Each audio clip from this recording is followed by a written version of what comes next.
Good morning, YouTube. It's a wonderful spring day, a great time for spring break. Nice spring break weather, nice and warm outside. We might get a little rain though, so it'll be a nice day to do some journaling using this companion guide and journal from Deepak Chopra. I'm going to be doing some journaling in it today. And drank a little coffee, listen to Tanya Love show. And if you ever want to listen to this show on her channel, you just put in, search for The Way of the Aligned Warrior Tanya Love Show, or just Tanya Love Show, and it'll give a list of her other programs. But this one here is The Way of the Aligned Warrior, continuing where we left off yesterday morning at about 10 minutes into it. So we'll see what she has to say this morning. They don't know what to do. They're so afraid to just be them. And it's so sad to me, but at the same time, I know that sadness and that pain that they have to embrace is so purposeful, because they need that to cultivate all the deeper gifts of wisdom that they wanted to get from that darkness. And trust you, I have walked through my share of darkness to cultivate this wisdom and to really understand how important the balance is. And each of you in your own way are doing the same thing. Some of you are going through situations where you're being bullied or harassed, and you're not treated with equality. At some level, your soul chose that path because it's cultivating this deeper wisdom. It's learning compassion. It's learning wisdom of how to respond in situations and not lose yourself. And one of the things that I've learned, and I am a fucking warrior of light, and I am not afraid to say it, and one thing that I have learned in my journey is that so many humans do not like this energy when it shows up, because in a sense, I will shine that light on a human like, you know what, look what you're doing. This is not serving you. You are a controller. You are enslaved, and you are now trying to enslave others. And that shit isn't going to work on me, but I will shine that light and help you see if you're ready. And if you're not, you're going to go run screaming and shame me and call me crazy. Trust me, in my journey, I've been called crazy so many times. That is nothing new. And bring it. I am not worried about people thinking I'm crazy. But do you know how many times in my circles, in the healing circles that I lead, and in the with the clients I work with, so many times across the board, the humans' issues they're having being true to self. They are terrified. They are terrified of what people think of them. I have women I've worked with that have eating disorders of, from bulimia to anorexia to just like sitting in their room and overeating at night in their sadness. And deep down, I know they need to just come to terms with their own truth. They need to speak that truth. They need to own their own voice. They need to love themselves for who they are and freaking start talking. Start expressing what your heart wants to say. Stop stuffing your emotions, or stop starving yourself and taking and denying you the very life force that you are here. It is your divine right to embody that power. And so I get it. A soul like mine fucking lights a fire under people, and it starts a spark. But if you're not comfortable with that, that's cool. I'm going to still drop the seeds wherever spirit guides me.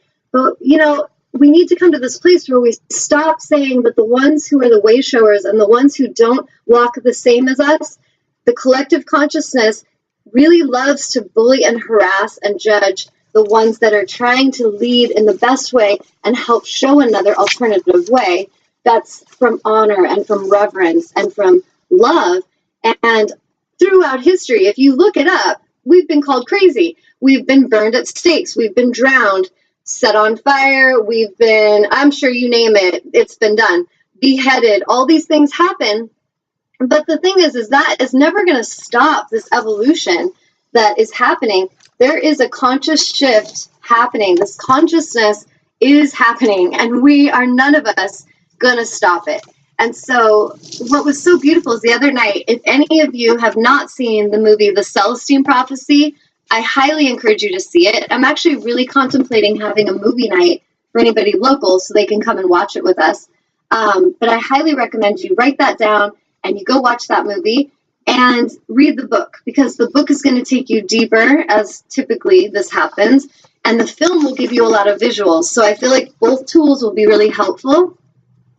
But in the film, in essence, there's a man, well, there's several men. There's like the military kind of energy and the men that are actually trying to stop this prophecy from happening. And this prophecy is all about a time in consciousness where there will be great shifts in consciousness, and it will take us in quantum leaps forward as humanity. And we will suddenly begin to see the world as it really is, illuminated and beautiful and magical. This is my world every day. But so many that think I'm cray-cray, it's not their world. And in their world, it's a world of suffering and sadness and fear and corruption and greed and manipulation and enslavement and you name it. That energy is very real to them, and I get it. But what the Celestine prophecy is showing is that these humans that were trying to stop this movement from happening, it was not going to be something they could stop. And so their misaligned ways of trying to control that expansion of consciousness led to a lot of chaos and destruction. But in essence, the shifts are coming anyway. And I read this book years ago. I want to say it was back in like 2001 or maybe even early that I read Celestine Prophecy. And I myself have always observed and tuned into synchronicity and really paid attention to that. When the universe is bringing synchronistic events again and again, that is a magical time to give honor and reverence to. I encourage you, if you're not having synchronicity, to ask for it. And then when it comes, to listen and honor it, because this is the universal flow that helps to guide us to knowing deeper truth. It helps us to understand and awaken to our soul mission. And so if we're afraid to tune into synchronicity and we just ignore it, it's not that it stops happening, but it just kind of like, it gets dimmed in the background of all the noise that we're tuning into. So if we're very distracted by being popular and gossiping and being accepted and having all the people love us and, you know, making sure that we're getting all that energy, we can completely numb out and block the synchronistic flow because we're not tuning into our soul. We're listening more to all this energy that's trying to feed and fuel the empty, wounded ego, the empty, wounded child, which is how I refer to ego, the misaligned ego. And so if we want to shift that, and if you all that are watching, you want to be happy and you want to feel empowered, and I know in your deepest places you do, you can't fool me. Every one of you has a deep longing to return to your oneness. Every one of you, when you can't sleep at night, there's something churning in you. That's your soul calling you, and it wants you to answer. It wants you to pay attention. It wants you to go and leave that job that sucks. It wants you to go speak your truth in that corporation that's not showing honor. It wants you to go and move to Africa and help bring purified water to those children, if that's what your soul's calling. And so it's so important that we honor that calling and that we stop thinking that the people that are honoring it are crazy and stop shaming them, which I know is going to take it's going to be a little journey on that one, but I can at least have a hopeful request, you know. The big picture, it all comes down to the balance of our yin and yang energies. And so as a healer, I often am helping healers that are very much in a martyrdom energy. They really struggle with being paid for what they do. They struggle with healthy boundaries. They're struggling with seeing that they're good enough. Are they worthy to be doing such amazing works? Yes, you are. I'll just save you time. Yes, you are. And if you can own that and you can balance that and then bring in that masculine energy, take aligned action, know that you deserve to be paid for what you do, know that you're worthy of these gifts, and you can bring that balance in, you will cultivate that inner yin yang that absolutely is going to be necessary for the warrior, the aligned warrior of light. So we can look at, there's so many movies, but a couple that you could look at. The Last Samurai. That is such a great movie with Tom Cruise where he's kind of lost as a soldier and he's just out of fucking alignment. He is working for his boss, the military, and he's doing a lot of stupid shit, and he feels suicidal, and he's becoming an alcoholic. He's just trying to drown his sorrows. This is humans. This is what humans do when they are so out of alignment with their soul. You're taking drugs, you're getting drunk, you're checking out, and you're suicidal. you are wasting your soul. You're wasting that vessel. This body is your temple, and it's here to take action to create alignment on this planet. And so when you're doing that, the reason you feel so shitty is because you are absolutely out of alignment with your soul. So here's the deal. Someone like Tom Cruise in Last Samurai, totally out of alignment soul. But he finds his alignment through going into this new culture. He starts learning the ways of the samurai. And in essence, he realizes and awakens to everything happens for a reason. And he doesn't judge and shame himself at some point. For a while, he did. Alcoholism, that's what it is in a nutshell. Deep shame, deep judgment. He ends up crossing over, and he learns to cultivate this inner balance, and he finds reverence for the samurai way.